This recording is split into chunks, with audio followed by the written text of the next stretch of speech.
Russia, the soccer is very popular, so everybody loves playing football.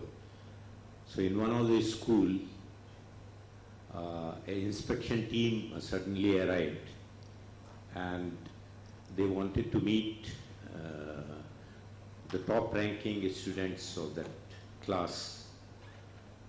When they interacted with those students, they found that they are not competent enough. So they asked the teacher. The teacher was quite upset, and he said, "I am sorry, sir. Actually, these students have been put in place of those who are actually competent. They have gone to see the football match in the town."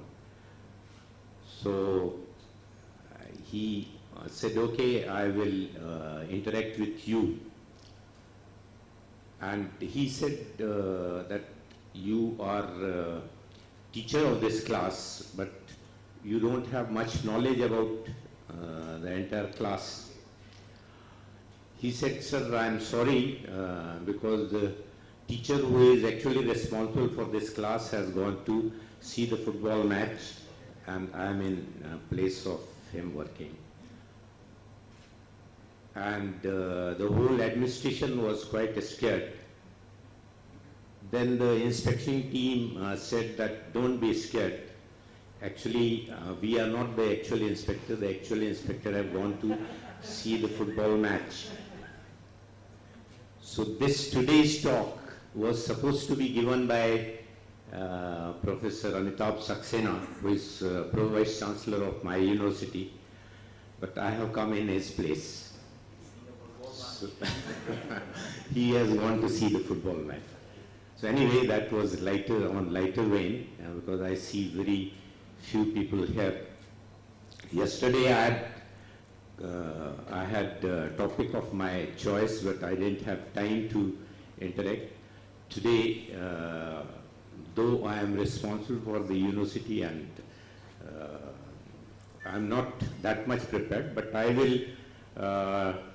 I would like to share my views on 5 perspectives of vocational education, which is at the nascent stage in our country.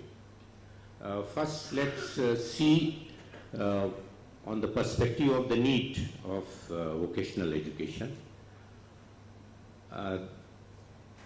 Of late,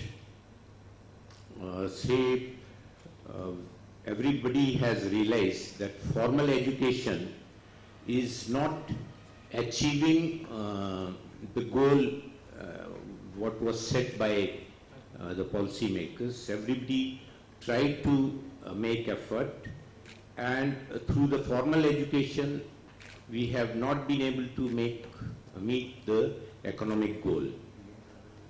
And on formal education front, it was said that, like Knowledge Commission said, that we should have 1,500 universities, we should have so many colleges, and effort was made. Then GER ratio was also found that we are at very low. We are around 20-21% against the developed countries, more than 80%.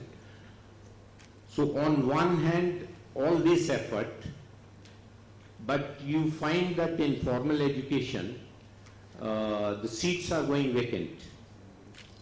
That is the irony of the situation. And accessibility is supposed to be one reason. The second is the employability gap. And third is the formal education is not producing the kind of people that is required by the employer. So these are the gaps which maybe for various reasons, yesterday we discussed many reasons to bridge that gap. The vocational education can be one gap filler, because accessibility is also one point. The formal education access to people is very limited. That's how we have so many dropouts.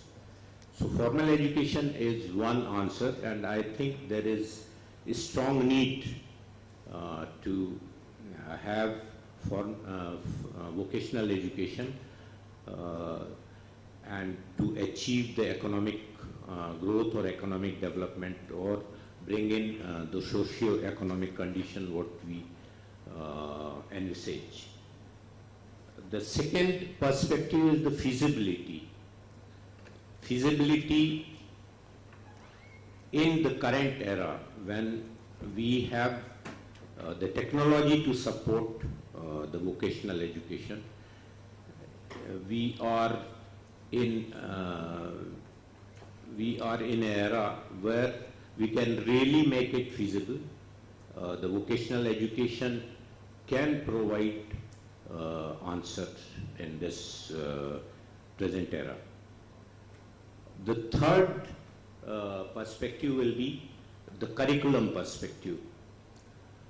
Unfortunately, most of the vocational education curriculum are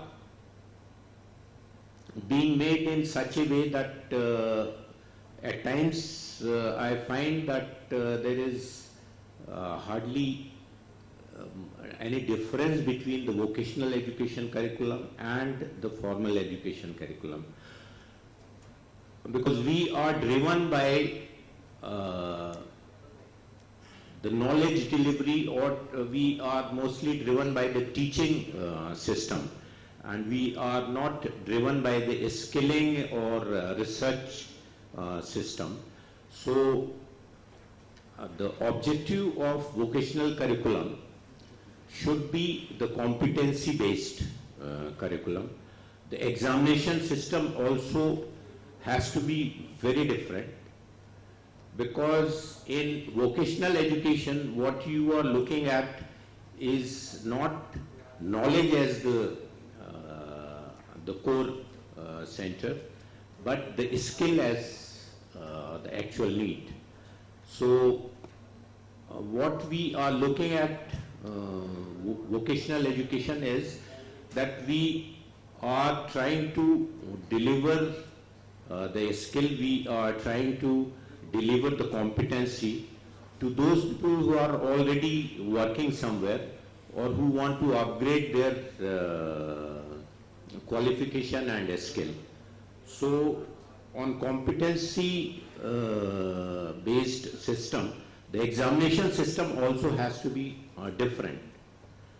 It unfortunately in many vocational courses I have seen that it is a repetition of the formal education examination system, where the student is examined on his theoretical knowledge rather than his competency on a particular skill or a particular vocation.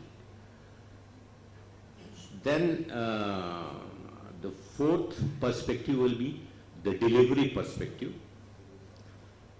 Now, in vocational education, we need the system to be very, very flexible. The formal education system is very rigid in the sense, and at times I find that it is so rigid that instead of looking at the actual issues of delivery of education or learning system, it becomes a point to examine the infrastructure. The examination is done based on with measuring tools like measuring tapes and weighing balance, that you should have a room size of so much and so much of length and width, and you should have so many books on your library. So the whole focus of the education provider shifts from meeting the requirement of the regulatory bodies or examining bodies, or rather than the delivery system. Whereas in vocational education you can have a lot of flexibility. It can be delivered to the person without him have the necessity to coming to a college regularly. It can be framed to suit the person who is taking the vocational education, and from the delivery point of view, now you have the technology in such a way that the distance is completely bridged. We are a global village. We have all the technologies at our hand to deliver the skill to a person, and that should be used. Then the last perspective I will say is the recognition perspective. It is the employer who have to change their mindset to recognize a vocational degree and look at not the paper degree, but look at the competency which has been taken by or competency level which has been achieved by the candidate. So these are 5 perspectives I think everybody has to look into that. ISET University has gone into this in a big way. ISET itself is an organization which has been delivering the skills at rural level. We have about 20,000 centers who are delivering mainly the computer literacy skill at rural level. At ISET University, we have upgraded it. We have started the BVOC course, and we are framing our entire system based on these 5 perspectives which I shared with you. There is a big scope for vocational education, and community colleges and formal universities should come forward to participate in this, and this is the only way with which we can achieve the education goal or skill goal to meet the economic development requirement of our country. Thank you very much.